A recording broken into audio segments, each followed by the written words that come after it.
우리 사사기 2장 10절에서 17절. 미안합니다. 사사기 2장 10절에서 17절. 잘 한번 읽어봅시다. 제가 먼저 읽겠습니다. 사사기 2장 10절에서 17절. 그 세대의 사람도 다 그 조상들에게로 돌아갔고 그 후에 일어난 다른 세대는 여호와를 알지 못하며 여호와께서 이스라엘을 위하여 행하신 일도 알지 못하였더라. 이스라엘 자손이 여호와의 목전에 악을 행하여 바알들을 섬기며 애굽 땅에서 그들을 인도하여 내신 그들의 조상들의 하나님 여호와를 버리고 다른 신들 곧 그들의 주위에 있는 백성의 신들을 따라 그들에게 절하여 여호와를 진노하시게 하였으되 곧 그들이 여호와를 버리고 바알과 아스타롯을 섬겼으므로 여호와께서 이스라엘에게 진노하사 노략하는 자의 손에 넘겨주사 그들이 노략을 당하게 하시며 또 주위에 있는 모든 대적의 손에 팔아 넘기심에 그들이 다시는 대적을 당하지 못하였으며 그들이 어디로 가든지 여호와의 손이 그들에게 재앙을 내리시니 곧 여호와께서 말씀하신 것과 같고 여호와께서 그들에게 맹세하신 것과 같아서 그들의 괴로움이 심하였더라. 여호와께서 사사들을 세우사 노략자의 손에서 그들을 구원하게 하셨으나 함께 그들이 그 사사들에게도 순종하지 아니하고 오히려 다른 신들을 따라가 음행하며 그들에게 절하고 여호와의 명령을 순종하던 그들의 조상들이 행하던 길에서 속히 치우쳐 떠나서 그와 같이 행하지 아니하였더라. 뭐예요? 망할 수밖에 없는 겁니다. 그렇게 사사들을 세워서 가르쳐도 그럼에도 불구하고 그들에게도 순종하지 않고 결국 사사시대에 이스라엘의 제3세대들이죠. 이들은요 멸절당할 수밖에 없는 상황이 된 거예요. 여러분, 사사기는요 사실 역순으로 사사기 21장 25절로부터 사실은 시작되는 성경입니다. 사사기 21장 25절이 사사기의 시작이에요. 읽어봅시다. 시작.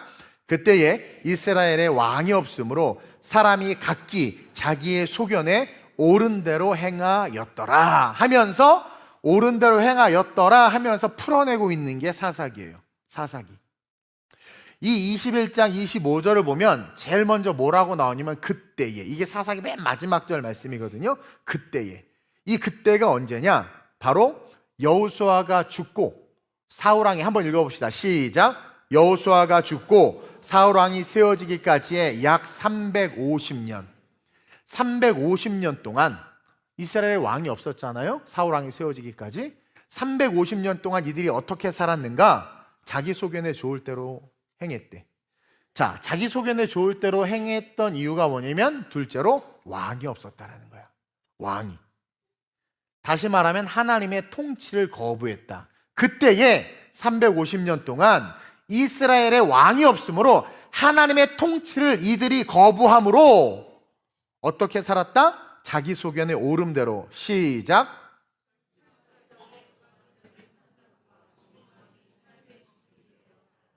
옆 사람 보고 네 얘기하신다. 철저하게 주관적인 판단. 성경도 자기의 공부 하나도 안 하고 주관적으로 판단하고 시대적 흐름을 분별하지 못하고 시대가 추구하는 다수의 의견을 쫓아서, 그렇죠? 주관적인 판단으로 신앙과 복음에 대해서, 삶에 대해서, 욕망이 삶의 기준이 되어서 오 주여 해변으로 임하소서, 자기의 뜻대로 하나님을 종부리듯 하면서, 그렇죠? 자기에게 유익이 되고 자기가 필요하다라고 하면 그것들을 어떻게든 합리화해서 죄인인데도 불구하고 죄가 없게 만들려고 지금 대한민국의 이 악한 정치 세력들이 그렇게 살아가는 것처럼 지금 자기 소견에 옳은 대로 사는 거예요. 옳은 대로. 진리도 정의도 없습니다. 자기 소견에 옳은 대로. 대한민국의 미래를 바라보는 것이 아니라 나만 잘 되면 된다라는 거죠. 그런 시대가 사사시대다. 근데 이 사사시대 누가 이렇게 살았는가? 바로 이 가나안 땅에서 태어나서 살아가는 이 제3세대의 이스라엘 백성들이 그렇게 살았다라는 거예요. 이스라엘 백성들은 크게 세 세대로 나누어집니다. 1세대는요 출애굽 세대예요. 그래서 모세와 함께 애굽에서 살다가 노예가 아닌데 애굽에게 도움을 주고 유익을 준, 애굽에게 칭송받아야 될 민족이었음에도 불구하고 요셉을 아는 왕이 사라짐으로 말미암아 그들의 인구가 증가하고 시대적, 상황적, 정치적 환경에 의해서 그들은 노예처럼 애굽의 종처럼 부림을 받았단 말이에요. 그러다가 모세를 택해서 그들을 끄집어냈어. 그들은 학대도 당해봤어요. 배고픔도 서러움도 고난도 고통도 겪어보고, 광야를 거치면서 두려움도 겪어보고, 구름 기둥과 불 기둥 하나님의 능력을 체험하기도 하고, 만나와 메추라기를 먹었던 그런 시대가 1세대, 출애굽 세대. 그들은 기적과 징계를 직접 몸으로 경험한 experience, 경험의 세대였습니다. 그리고 그 끝은, 1세대의 끝은 체험의 신앙이었음에도 불구하고 하나님의 스키마가 그들의 삶에 새겨져 있었음에도 불구하고 결국 그들은 불순종함으로 광야에서 어떻게 됐습니까? 다 소멸했다. 그러니까 제발 경험, 은사 막 뭐 이런 거 신비한 거 추구하지 마세요. 그거 아무리 뭐 해도 여러분들 그걸로 여러분들의 신앙이 온전해질 수 없습니다. 결국 광야에서 다 소멸했어. 그나마 여호수아와 갈렙이 1세대였죠. 그들은 이제 2세대, 20세 미만의 아이들과 광야에서 태어난 아이들, 그들과 함께 가나안 땅을 정복하죠. 가나안 정복의 세대입니다. 여호수아와 함께 가나안 땅을 밟고 전쟁을 치렀으며 하나님이 살아계심을 전쟁을 통해서 목격한, 여리고성이 무너진 것을 본 자들이죠. 요단강을 건넜던 자들이란 말입니다. 그 하나님의 살아계심을 목격하고 여호와 하나님이 여호와 니스의 하나님임을 체험한 자들이에요. 결국 이들은 가나안을 정복했죠. 이들이 순종한 세대였다라는 거예요. 그래서 이 세대는 순종을 통해서 어떻게 합니까? 가나안 땅을 정복했어. 그래서 그 땅에 들어가요. 근데 들어가서 그 땅에서 살아가는 세대가 누구였느냐? 3세대. 바로 이 사사기 이들의 세대인데, 이들은 그 2세대가 낳은 자녀들, 그리고 그들이 가나안 땅에 들어가서 낳은 자녀들, 그 2세대의 자녀가 낳은 자녀들, 그들이에요. 그들이 제 3세대. 이들의 특징은 고생을 모릅니다. 정착된 환경에서 태어났고 부모로부터 모든 것을 공급받으면서 자라났어요. 결핍이 없는 세대였습니다. 그러면서 동시에 이들은 2세대의 그 치열한 전투와 또 나라를, 사사시대의 그 땅을 가꾸고 나라를 가꾸고 하면서 바쁜 일상 속에서 자녀들에게는 결핍이 없었지만 뭘 하지 못했느냐? 그들에게 올바른 신앙교육을 시키지 못했다라는 거죠. 그래서 제3세대는 물리적인 복은 받았지만 올바른 신앙교육을 받지 못한 채 자란 세대들이 된 겁니다. 그래서 성경을 이 제3세대 이스라엘을 향하여 뭐라고 말하는가? 오늘 본문 10절 한번 읽어볼까요? 시작. 그 세대의 사람도 다 그 조상들에게 돌아가고, 이게 누구냐? 2세대. 2세대도 다 죽은 거예요. 자, 그 후에 일어난 무슨 세대? 재밌죠? 다른 세대래. another. 다른 세대래. 다음 세대가 아니라 next generation이 아니라 다른 세대라고 성경이 분명하게 기록하고 있습니다. 그러면서 그 다른 세대, 왜 다르다고 했냐면 여호와를 알지 못해. 이스라엘 백성은 여호와를 알아야 돼, 안 알아야 돼? 알아야지 하나님의 백성인데 여호와를 알지 못한 이상한 세대, 변종된 세대, 다른 세대. 여호와께서 이스라엘을 위하여 행하신 일도 알지 못했대. 쉐마 교육을 받지 못한 세대. 쉐마 교육이 뭡니까? 구전되어 전해 내려오는 하나님의 말씀을 암기하고 하나님이 행하셨던 일들에 대한 그런 역사적 지식을 못 배운 거야. 역사를 못 배운 거야. 이승만이 나쁘다고 배운 건 역사를 잘못 배운 겁니다, 여러분. 대한민국이 어떻게 건국되었는지를 모르고 정신없이 왔다 갔다 하는 분들 뭐예요? 역사 공부 못한 거지. 지금 얘네들은 자기네들이 어떻게 건국됐고 자기네 민족이 어떻게 세워졌고 할아버지가 그렇죠? 야곱이 이름이 이스라엘로 바뀌어서 어떻게 되는지 전혀 몰라. 그래서 성경이 그들을 지칭하여 무슨 세대? 다른 세대. 우리 옆 사람 보고 당신은 아닌가요? 물어보세요. 다른 세대 아니야, 여러분들? 응? 따라서 첫째로 시작. 우리는 우리의 다음 세대를 다른 세대로 자라나게 해서는 안 돼. 지금 골든타임이에요. 이사야 2장 10절. 4210 두근두근 심장이 뛰고 있는데 지금 마지막 호흡을 하고 있는데, 이 출애굽 1세대이면서 여러분 가나안 땅까지 들어간 축복의 사람이 여호수아였습니다. 여호수아. 그 여호수아가요, 모세를 쫓아서 쭉 나와서 광야 40년을 뚫고 가나안 땅을 다 정복해서 들어갔어요. 얼마나 감격과 감동이 있었겠습니까? 세상에 일곱 족속을 몰아내고 그 험한 가나안 땅을 다 정복한 사람이 여호수아야. 탑리더였단 말이에요. 이스라엘이 이스라엘이 될 수 있도록 그 사명을 감당한 사람이야. 근데 그런 위대한 여호수아가 간과한 것이 있었으니, 그가 정복하지 못한 곳이 있었으니 바로 어디다? 다음 세대들의 마음을 정복하지 못한 거예요. 오늘날 우리 부모들 자녀들의 마음을 정복하지 못했잖아. 자녀들이 여러분들에게 순종하지 않고, 쉽게 말하면 버르장머리 없이 자란 아이들, 막대 먹게 자란 아이들. 아이에게 좋은 옷 입혀요. 나는 옛날에 프로스펙스를 신고 싶었는데 프로스팍스를 사주셨어, 시장 가서. 근데 여러분들은 프로스펙스가 뭐야? 맨날 나이키 신기고 뭐 이름도 알 수 없는 뭐 잠바도 아빠는 몽클레라 입어도 애들은 몽클레어 입히잖아요. 그렇게 아이들을 금이야 오기야 키우고 잔디깎기 부모가 돼서 섬겼지만, 그 부모들이 가만히 보니까 그 다음 세대들, 그 자기네 자녀들의 마음은 정복하지 못했더라고. 애가 교회 가기 싫다 그러면 오 그래 자라. 애들이 소리 지르면, 애들이 짜증내면 아유 목사님 우리 애 안 된대 이러면서 벌벌 떠는 여호수아가 똑같았습니다.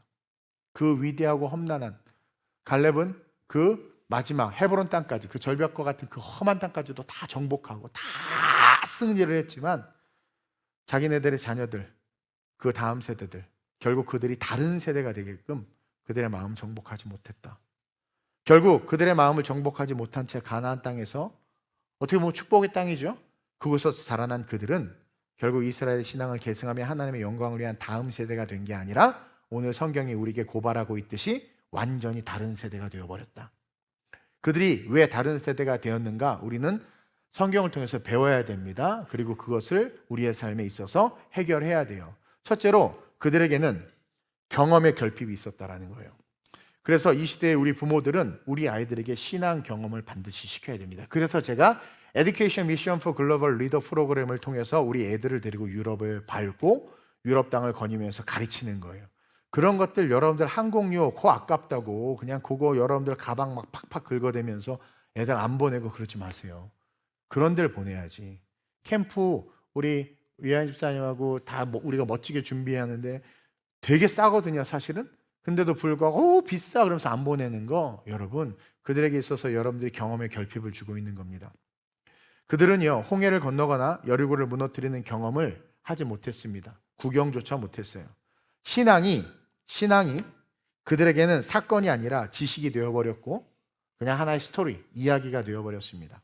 그리고 그 위대한 자기네 부모의 세대들이, 부모와 그 부모의 세대들이 했던 그 모든 이야기가 그냥 이야기야. 오늘 어떤 분은 요즘 그래요. 성경도 그냥 하나의 옛날 이야기라고. 이걸 어떻게 그대로 믿냐고. 사람이 쓴 건 어떻게 믿어요? 막 이러면서 믿는 사람들이 그런 말을 했또. 그러면서 과거의 전통이 되어버린 거예요. 사사시대 그 땅에서 그들에게 영적 경험을 할 수 있는 필드를 제공했어야 하는데 지쳤는지, 아니면 그 포도송이 하나가 제 얼굴만한 그 축복의 땅에서 유유자적하며 놀고 먹느냐고 바빴는지, 어쨌든 그들은 자녀에게 있어서 신앙의 경험의 필드를 빼앗아 버렸다. 그리고 두 번째로 부모 교육의 결핍이 있었습니다. 부모 교육의 결핍. 부모 세대는 지금 3세대의 윗세대인 그 2세대 부모들은요 전쟁의 세대였습니다. 전쟁의 세대. 요단강을 건너서 여리고를 무너뜨리고 가나 7족속을 쳐부시면서 그 세대는 전쟁을 치렀고 또 가나안 땅에 정착하면서 사실 바빴죠. 정말 바빴습니다. 자녀들에게 신앙의 핵심을 전수할 수 있는 시간이 없었을 수도 있어요. 근데 아니라는 거죠. 유대인의 이스라엘의 전통은 쉐마 교육이기 때문에 이들은 자기의 의무를 소홀히 한 거예요. 소홀히 한 거야. 저녁에 들어와서 밥상머리에 앉아서 교육을 시키고 하나님의 말씀을 이마와 문설주와 임방에 새겨서 외우게 해야 되는데 피곤하다 바쁘다라는 이유로 부모로서 해야 될 책임을 다하지 않았던 거죠. 단지 내가 밖에서 열심히 돈 벌어왔고 열심히 활동했으니까 그렇지? 됐다 이거예요. 그러면서 너 그거 보고 그냥 배워! 뭐 이런 식으로. 그러니 그들은 기준이 세워질 수 없었던 거예요. 기준이. 결국 그들의 눈에는 가나안의 풍요와 바알과 아세라의 그 아름다움이 하나님보다 더 매력적으로 보이게 된 거죠. 저는 어렸을 때 이 설교를 준비하다가 생각난 친구가 하나가 있었어요. 저는 봉천동에서 자랐는데 하늘을 받드는 동네입니다. 봉천동 2단의 본부가 가장 많은 동네. 그래서 가난한 지역이죠. 거기서 이제 골목에서 나 어렸을 때 말이에요. 우리는 막 딱지치기 하고 막 그러고 놀아서 망까기 뭐 이런 그런 거 알아요? 버드나무 타고 놀았어. 그 실개천에서. 이게 근데 요즘에 버드나무가 이렇게 없어졌어요. 이렇게 그거 타고 놀았는데 아니 4-5살 때 말하는 거예요. 네. 근데 거기 좀 괜찮게 사는 친구가 하나 있어요. 집이. 근데 그 친구 집은 맨날 비어 있어. 그리고 그 친구가 부자야. 그래서 그 집에 우리 애들이 맨날 놀러 가면 너무 재밌어요. 하루 종일. 또 거기서 집도 넓은데 뛰어다니고 장난감도 얼마나 많이 하루 종일 노는 거야. 그리고 배고프다고 막 그러면 식탁에 돈이 있어. 그러니까 애가 그거 갖다가 뭐 사오고 막 시켜 먹는 거야. 부모님이 열심히 사회생활하는 분이었고 지금 생각해보니까 돈을 잘 버는 분이었던 것 같아. 근데 그 각자의 인생의 가치를 두고 살아가다 보니까 아이를 등한시하고 아이에게 미워하니까 우리네 부모님이 많이 그랬던 것 같아요. 미안하니까 돈으로 엄마가 돈 줄 테니까 돈으로 그렇게 그 아이를 키웠던 것 같아요. 근데 우리는 좋았죠. 그리고 그 아이도 대장 노릇하니까 좋았던 것 같아요. 근데 이제 우리는 국민학교 세대인데 나는 국민학교 마치고 중학교가 돼서 이제 흩어지잖아요, 다. 그리고 고등학교가 돼서 어느 날 소식을 들어보니까 오늘날 일진, 그렇죠? 그처럼 당시에 문제아가 되어 있었다라는 얘기를 들었어요. 네. 미안하니까 돈으로, 미안하니까 다른 것으로 아이에게 보상하기 시작했던 거죠. 정작 부모가 곁에 없었고 교육이 부재한 상황에서 그의 풍요로움은 어떻게 됐어요? 결국 그를 망하게 했다. 그래서 여러분 이 풍요가 저주야. 풍요가 어떻게 보면 저주야. 저주. 아무리 풍요로워도 그 풍요 속에 부모의 교육이 있다면 오히려 그 풍요는 디딤돌이 돼서 그 아이를 더 빛나게 할 거라는 거죠. 근데 부모 역시 가치의 기준이 흔들리다 보니까 아이 양육을 등한시했던 거죠. 그게 2세대의 문제였던 거죠. 그리고 또 한 가지, 이 3세대들은 뭐가 문제였냐면 기준이 붕괴됐었습니다. 붕괴되어 있었어요. 그러니까 부모가 그렇게 키우니까 보고 배울 사람이 없는 거야. 밥상머리 교육을 못 받은 거죠. 그러니까 이런 아이들은 자연스럽게 기준이 없어요. 결국 자기가 기준이 됩니다. 그리고 자기가 뭐라 그러면 부모가 다 들어줘. 미안하니까 또 다 들어줘. 그래서 어느 아기 때는 그렇게 좀 봐줄만 했는데 중학생이 되니까 엄마를 때려. 아빠한테 승질을 내고. 그리고 벌써 애가 알아. 자기가 기준. 내가 이렇게 땡깡부리 이렇게 하면 부모가 어쩔 수 없이 자기 편 들어주고 자기가 원하는 거 사주고 원하는 옷 입혀주고. 애들이 벌써 다 아는 거예요. 왜? 자기 스스로 기준이 딱 세워진 거죠. 그게 자기 소견에 옳은 대로 행동하는 사람이 됐다라는 거예요. 자기 소견이 그들에게는 정이고 자기 소견이 그들에게는 진리가 됐던 거예요. 지금 오늘날 부모에게 막대하는 친구들 엄청 많잖아요. 폭력을 행사하는 아이들도 많거든요. 막대 먹은 거죠, 애들이. 사사시대 이스라엘 백성들이 딱 그랬던 거예요. 제가 그랬죠? 애들에게 다 잘해주지 말라고. 내 친구는 무슨 폰 쓰는데 난 이게 뭐야?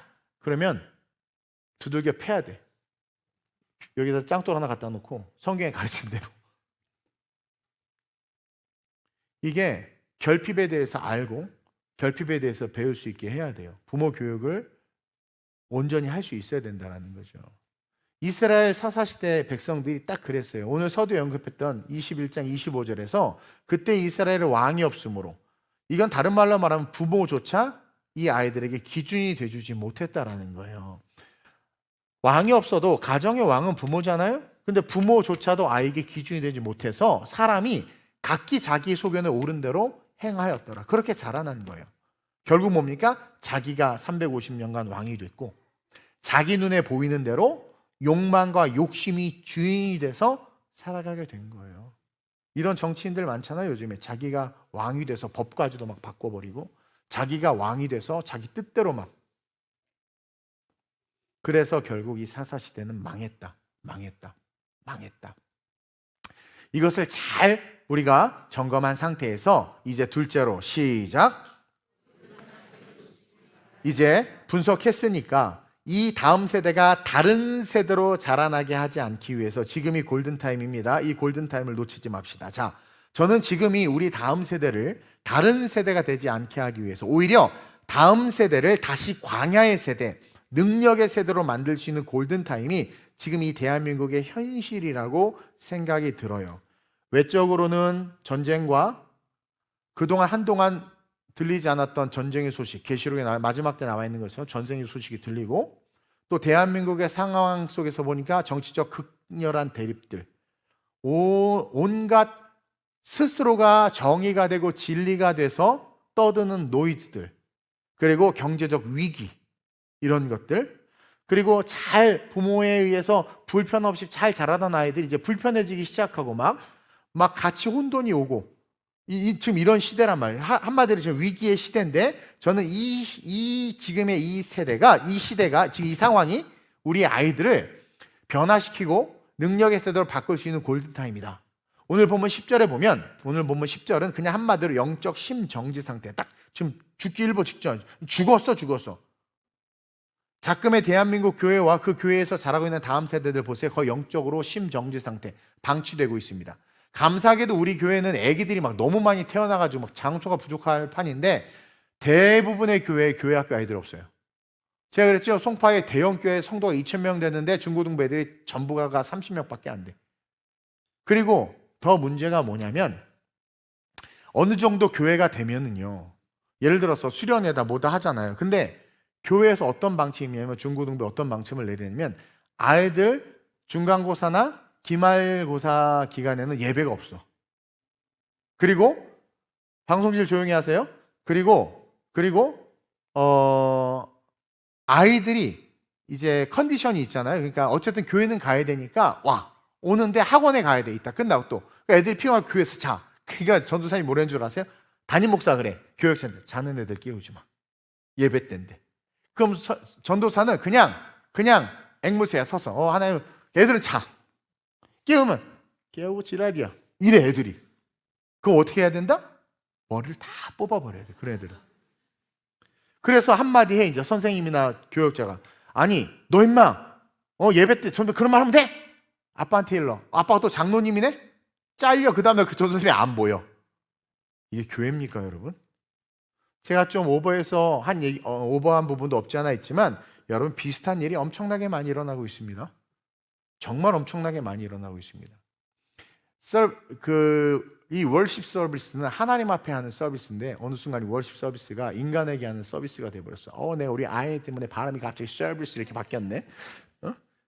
사람에게 하는 서비스로 바뀌어버렸어. 한국교회의 예수 그리스도의 심장이 지금 멈추고 있단 말이에요. 예배는 쇼가 되어버리고 있고. 또 우리 애들, 아니 나는 그 스터디 카페 가서 공부한 적 때 연애하러 가더만.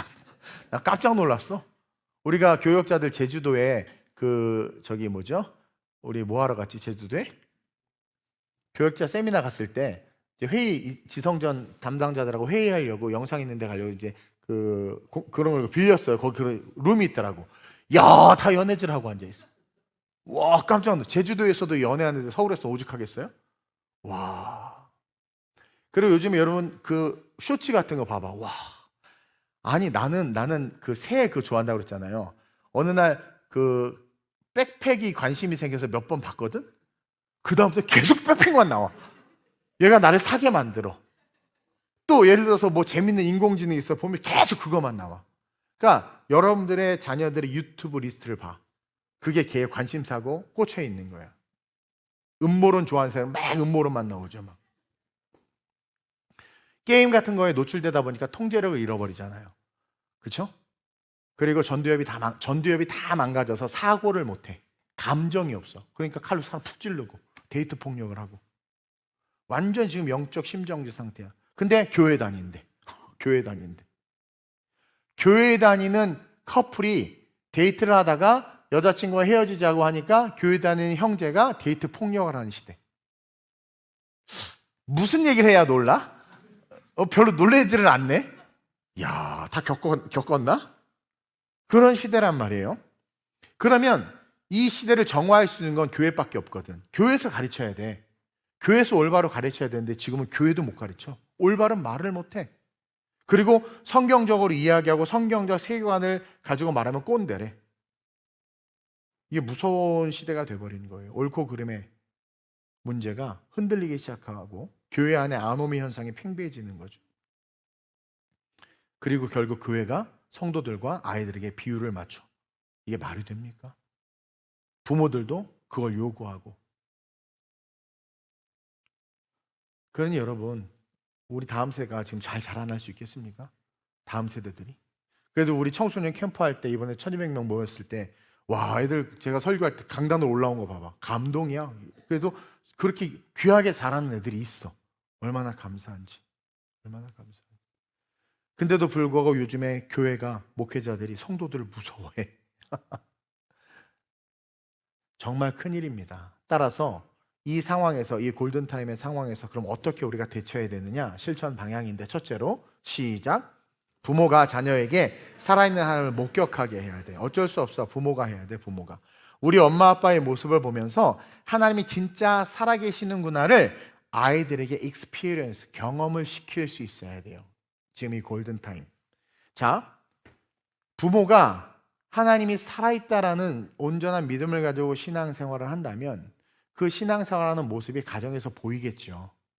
문제가 생겼을 때 엄마가 기도하는 모습, 내가 아프다고 하니까 병원 가기도 전에 먼저 자기를 꼭 붙잡고 기도하는 모습, 아빠가 힘들어하니까 엄마가 아빠를 위해서 매일 밤마다 교회를 가는 거야. 40일 동안. 그 모습. 그러면서 우리 엄마는 하나님을 의지하는구나. 도대체 그분이 누구이기에?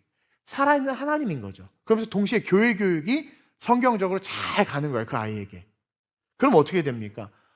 부모가 믿는 그 하나님이 자녀에게 동기가 되어져서 나 또한 그 하나님을 만나고 싶고 그 하나님을 경험하게 되는 거죠.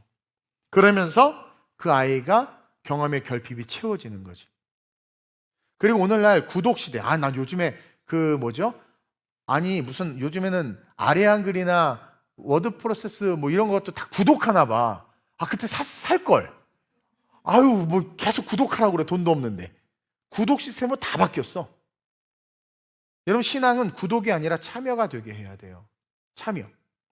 남의 신앙만 보고 듣고 말해주지 말고, 엄친아 엄친 딸 얘기하지 말고.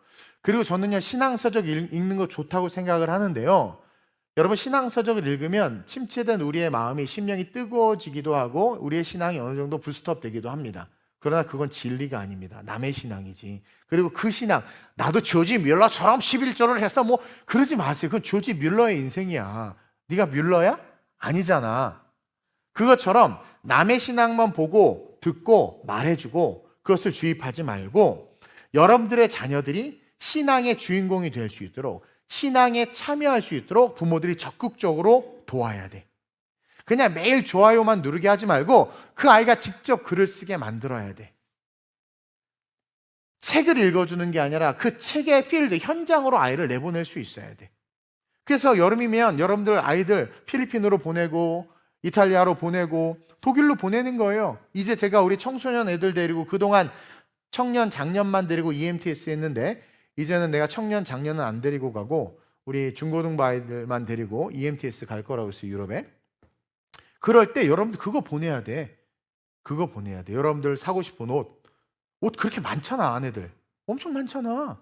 그만 사고 아이들 보내야지. 그렇게 경험하게 해야 된단 말이에요. 철야 예배 때 강단에 어떤 부모가 그래, 우리 애도 저기 가서 방송도 기도했으면 소원이 없겠네. 네가 하세요. 네가. 부모가 방송을 들고 나가. 우리 엄마 왜 나가지? 혼자 멀뚱멀뚱 애가 따라오지 않겠어? 아니면 손잡고 같이 나와. 여기 애 데리고 기도하는 부모들 얼마나 예뻐. 그렇게 여러분들이 어떻게 그들에게 경험하게 해야 돼. 좋아요만 누르게 하지 말고 직접 철야 때 강단에 같이 데리고 올라오고, 또 아이 손을 꼭 붙잡고 뜨겁게 기도하고, 선교 때 아이들을 보내서 체험하게 하고, 캠프 같은 거, 여름에 우리 연합 캠프 같은 거 무조건 보내는 거예요. 너 학원 다 필요 없어. 너 수련회는 무조건 가야 돼. 엄마 미쳤어? 나 고3이야. 고3이 뭐 밥 먹여주니? 보낼 수 있어야 된단 말이야. 또 이런 말 하면 상처받지. 난 그렇게 못했는데. 그냥 지나간 건 지나간 거고, 아직 그 과정이면 회개하면 되는 거고, 정말 우리의 신앙이 리얼한 신앙이라면 보낼 수 있어야죠. 보낼 수 있어야죠. 왜 그래야 되냐면 여러분, 인간은요 하나님 없이 살 수 있어요. 하나님 없이 살 수 있어요. 근데 중요한 건 인간은 아무도 섬기지 않고는 살 수가 없습니다. 인간은 누군가는 섬기게 되어 있어요. 왜? From God, 하나님으로부터 왔기 때문에. 그래서 회귀 본능이 있는데 죄 때문에 그것이 가려졌어요. 그리고 어떤 사건으로 인해서 어쨌든 교회가 싫어졌어. 그래서 천상천하 유아독존으로 살아. 하나님 없이 잘 살아. 근데 그렇게 사는 그 사람도, 그 아이들도 뭔가를 의지해야 됩니다. 그래서 중독이 되기도 하는 것이고, 돈을 의지하기도 하고, 또 다른 신을 의지하기도 하고, 과학을 믿기도 하고, UFO를 믿기도 하고, 뭔가를 의지하는 거야. 그래서 우리는 무엇인가를 섬길 수밖에 없는 존재로 태어났기 때문에 그 섬김이 올바른 방향을 찾아서 올바르게 하나님을 섬길 수 있는 그 레고 블록이 정확하게 끼워질 수 있도록 그들의 삶의 경험의 필드를 제공해야 된다. 아이돌로 하여금 하나님을 섬기게 할 수 있어야 된다. 그래서 영어 캠프도 우리가 비공식적으로 했지만 이번에 아예 체계적으로 하는 이유가 그거고, 학교를 만들려고 하는 이유도 그런 거예요. 그러면서 세 번째로 시작. 결핍의 광야를, 이게 가장 중요합니다.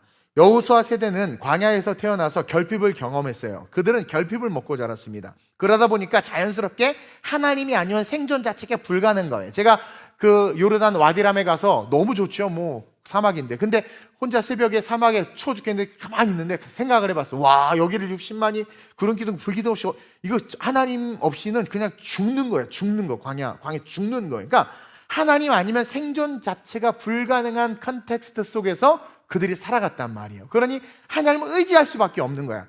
즉 그들의 결핍은 결국 그들에게 유익이 됐던 거죠. 결핍이 그들에게 기도가 됐고, 결핍이 그들에게 신앙이 됐고, 결핍이 그들에게 하나님을 전적으로 의존하는 능력이 됐단 말이에요. 그러다 보니까 간절함을 배우고 기도를 배우고 의지하는 법을 배우게 된 거거든요. 근데 사사시대는 결핍이 해결됐어. 잔디까기 부모야 다 해결해 줬어. 모든 게 풍요로웠어. 결국 번영이라는 독소를 그들이 먹게 된 거죠. 결국 그들은 자기네들이 끌리는 매력에 의해서 살아가는 자들이 된 거예요. 왜? 부족함이 없어요. 하고 싶은 거 다 하는 거야. 또 했는데 안 해주잖아. 왜 안 해주냐고 막 또 따져. 늙은 부모 돈 다 뜯어가고 막.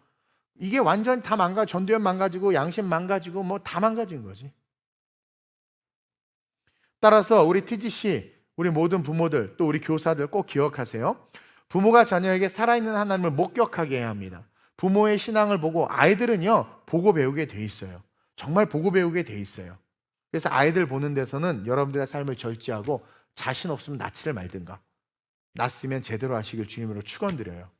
그리고 신앙이 구독이 아닌 참여가 될 수 있게 하기 위해서 그들에게 끊임없이 신앙의 참여, 여러분들이 본인에서 끌고 나오고 경험할 수 있는 익스피리언스를 주는 거죠. 그리고 여러분 결핍을 경험하게 하세요. 모든 걸 다 해주지 마세요. 그들의 인생에 있어서 그 결핍이 그들의 인생에 있어서 신앙의 간절함으로 바뀔 수 있도록 여러분들 기도하면서 가정교육을 세워나가야 된다는 거예요. 따라서 마지막으로 시작. 부모와 교회는 사사가 되어 끝까지 가르쳐야 된다는 거예요. 사사들을 세웠음에도 불구하고 그들이 사사들의 말을 안 들었대요. 16절에 여호와께서 사사들을 세우사 노략자의 손에서 그들을 구원하게 했어요. 건진 받았잖아. 얼마나 은혜예요. 그러면 그 사사들의 말을 듣고 따라야 되는데 이미 길들여진 거죠. 어디에? 자기 자신에게 길들여진 거예요. 그러니까 17절에 그들이 그 사사들에게도 순종하지 아니하고 오히려 다른 신들을 따라 더 음행했다라는 거예요. 더 절하고 여호와의 명령을 순종하던 그들의 조상들의 행했던 길에서 속히 떠나서 완전히 악을 행했다라는 거예요. 그러니 우리의 이들을 향한 교육과 돌봄과 양육은 멈출 수가 없는 거죠. 제가 개척부터 2007년 개척해서 작년까지 선교에만 올인을 했고, 이제는 우리 부교역자들에게 다 넘겨주고 또 팀장들에게 넘겨주고 이제 20주년과 함께 다음 세대 사역에 올인한다고 그랬습니다. 하나님께서 그렇게 말씀하셨기 때문에, 뭐 어떤 분은 이제라고 말하는데 그런 시대적으로 언제가 중요한 게 아니라 하나님이 나에게 말씀하신 때가 중요한 거죠. 그래서 우리 교회를 통해서 사실 하나님의 그 계획이 있다는 것을 저는 믿습니다. 그렇다고 똑같이 세상처럼 그렇게 뭐 건물 세우고 뭐 이런 개념이 아니에요. 새로운 개념으로 앞으로 변화할 미래를 바라보면서 우리가 가진 인프라, 그리고 전 세계의 네트워크를 활용해서 멋진 학교를 세울 생각입니다. 주님 다시 오시는 Till the day comes 그날까지 우리 부모와 교회는 이 시대의 사사가 돼야 돼요. 사사의 특징이 뭡니까? 성령에 의해서 택함받아 세워졌다라는 거죠. 사사의 특징이 뭡니까? 삶의 본이 돼야 돼요. 구별된 삶을 살아야 됩니다. 물론 이 사사기를 읽다 보면은 그냥 쏘쏘 이런 사사들도 없지 않아 있었어요. 그러나 대사사들을 보면 어떻습니까? 정말 구별됐고 성령의 감동을 받아서 성령이 이끄는 대로 순종했어요. 그냥 300명만 뽑아서 항아리 들고 횃불 들고 갔잖아요. 그런 교사가 돼야 돼. 그런 교회가 돼야 돼. 그런 부모가 돼야 돼. 내 생각과 내 방법, 세상의 가치와 기준을 다 내려놓고 오직 성령에 붙잡힌 바 되어서 성령의 인도함을 따라 순종할 수 있는 부모, 순종할 수 있는 교회. 그래서 이 영적 심정지 상태인 대한민국의 상황 속에 놓여 있는 우리의 다음 세대들, 거의 다른 세대가 되어가고 있는 이들이 교회 안 나온다고 그러잖아. 그렇죠? 어른 예배 드리면서 이게 무슨 예배가 새로워져야 된다고 항상 새로움을 추구해. 물론 본질이 바뀌지 않은 상태에서 어느 정도의 허용은 되지만 그것이 주객이 전도되는 경우가 너무나 많이 일어난다는 거죠. 따라서 우리는 철저하게 성령의 인도함을 받고, 그리고 사사와 같이 독주를 마시지 않고 부정을 손대지 아니하며 머리에 삭돌리지 않는, 쉽게 말하면 기록된 말씀대로 살아가는 그 교육과 그 가치를 가지고 우리의 다음 세대들을 가르치면서 양육해야 될 줄로 믿습니다. 그래서 필리핀 영어 캠프도 역시 마찬가지로 모든 과정이 다 그렇고, 우리 이 시간 3시에 우리 아이들 지금 밑에서 잽스 영어 교육 성경 말씀 외우고 하는 것도 다 같은 그런 의미예요. 따라서 우리는 첫째로 부모의 신앙의 거룩함, 다시 말하면 예루살렘으로 걸어가는 신앙을 오늘 11시 예배 때 설교한 것처럼 꼭 여러분들이 견지하시고, 둘째로 우리 교회가 늘 말씀 중심의 교회로 흔들림 없이 기록된 말씀 안에서 그 신앙의 삶을 잘 세워갈 수 있는 교회 될 수 있게 해달라고 기도해야 될 줄 믿습니다. 아멘. 우리 이 시간 한번 기도했으면 좋겠는데요, 우리 교회는 이제 다른 세대가 되어가는 이 시대 속에서 다른 세대가 아닌 다음 세대로 하나님의 신앙의 경험과 전적 의존하는, 하나님을 의지할 줄 아는 그 신앙의 경륜을 통해서 하나님의 주님의 다시 오실 길을 예비하는 그런 민족의 지도자를 세우기를 원합니다. 하나님, 우리를 사용해 달라고, 우리의 아이들이 다른 세대가 되지 않도록 주님 붙잡아 달라고, 내가 우리 아이들에게 경험의 결핍을 주고 있었다면 회개하고, 부모로서 교육의 결핍이 있었다면 회개하시고, 그리고 여러분들이 기준이 없이 신앙생활한 거 아이들 그거 똑같이 보고 배우거든요. 회개하시고, 지금이 골든 타임임을 기억하면서 내가 하나님, 내 자녀에게 하나님을 목격하게 하는 그런 부모 되겠습니다. 하나님, 내 아이의 신앙이 구독하는 신앙이 아니라, 마지못해 교회 따라와서 참여하는 신앙이 아니라, 그냥 구경하는 신앙이 아니라, 이 아이의 신앙이 기도에, 신앙, 선교에 직접 참여할 수 있도록 참여하는 신앙이 되도록 내가 이끌겠습니다. 내가 이 아이의 모든 것을 채워주는 것이 아니라 이 아이가 결핍의 광야를 경험할 수 있도록 내가 아이를 양육할 수 있는 지혜를 달라고. 그래서 나와 교회가 하나가 되어 사사가 되어 주님 다시 오시는 그날까지 우리의 다음 세대들을 거룩하게 세워갈 수 있게 해달라고, 오늘 말씀을 기억하면서 주님을 3번 부르고 우리 다음 세대들을 놓고 여러분들의 자녀들을 놓고 간절하게 기도합니다. 주여, 주여, 주여. 할렐루야. 좋으신 아버지 하나님 감사합니다. 혼란과 혼돈이 가득한 이 시대, 이 대한민국의 미래가 불확실합니다. 전쟁의 소식은 계속해서 들려오고 있고, 경제적 위기는 아직까지 체감되지는 않지만 헤아려 봤을 때 큰 위기가 다가오고 있음을 봅니다. 하나님, 정치는 이미 망가진 상태로 죄인이 의인이 되어버린 이런 상황 속에서 한국교회는 그 중심을 잃어버렸습니다.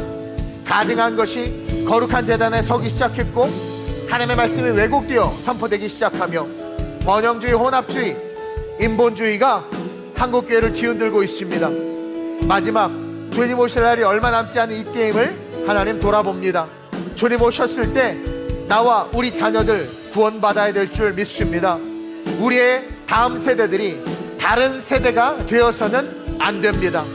지금 거의 심정지 상태에 있는 이 시대, 이 우리 한국교회의 이 연약함을 불쌍히 여기시고 교회와 부모들이 하나가 되어 우리 자녀들 영적으로 이끌 수 있도록 하나님 기름 부어 주시옵소서.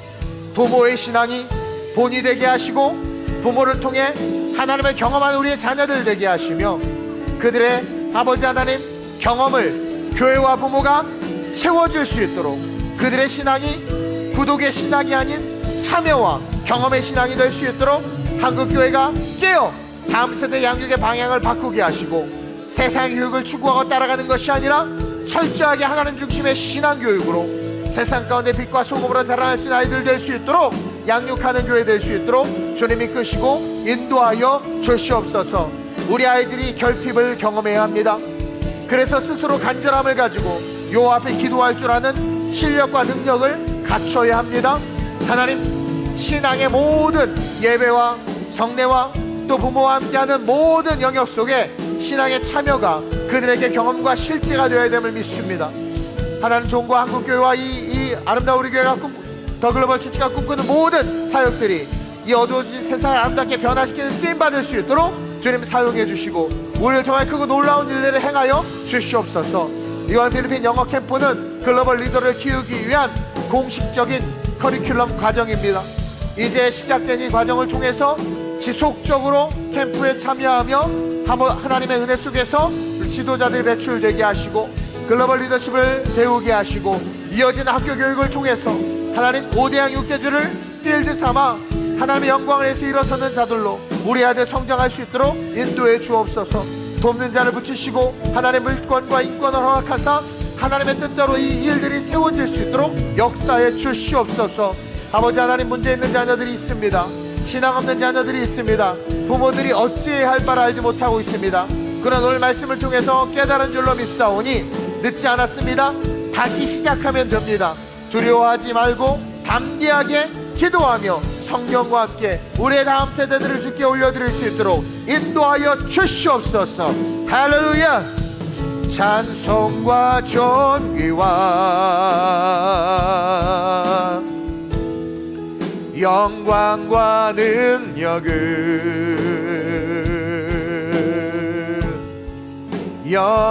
영원토록 우리 다음 세대들을 통하여 받아주옵소서. 받아주옵소서. 할렐루야. 찬송과 존귀와 영광과 능력을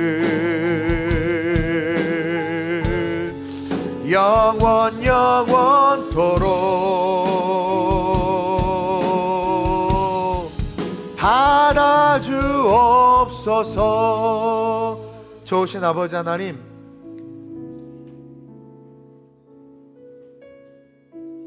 이제 글로벌 미니스트리 사역이 다음 주 선포와 함께 시작이 됩니다. 사단법인을 만들기 위해서 1년간 애썼지만 여러 제약들이 있어서 비영리 법인으로 시작합니다.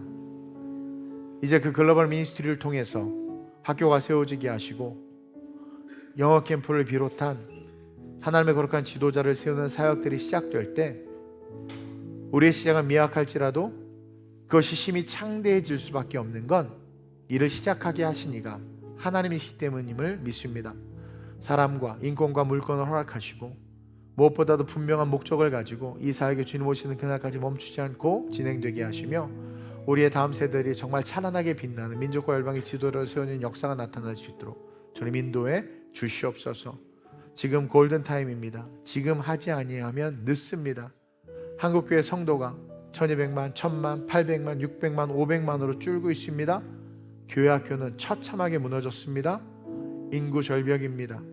교회 안에 유럽처럼 노인만 가득하게 될 수밖에 없는 구조를 가지고 있는 이때에 하나님, 우리 다음 세대가 짊어져야 될 짐들이 상당히 버겁다라는 것을 알기에 그 상황에서 나라와 민족을 이끌고 세울 수 있는 진정한 지도자들이 필요하기에 지금 늦었지만 시작하려고 합니다.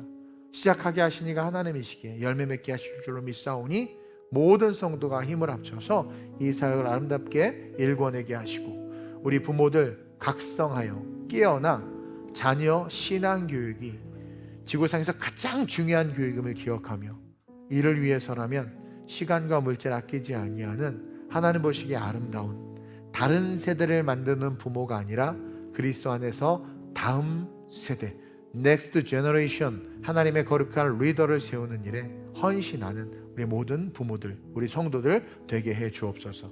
이 골든타임 410 이것을 통해서 하나님께서, 이 무브먼트를 통해서 하나님께서 놀랍게 한국교회들을 세우실 줄로 믿사오니 다음 세대 사역이 연합이 이루어지게 하시고 그 연합들을 통하여 그 사역들이 열매 맺게 하여 주옵소서. 감사함을 드리며 예수님의 이름으로 축복하며 기도드립니다. 아멘.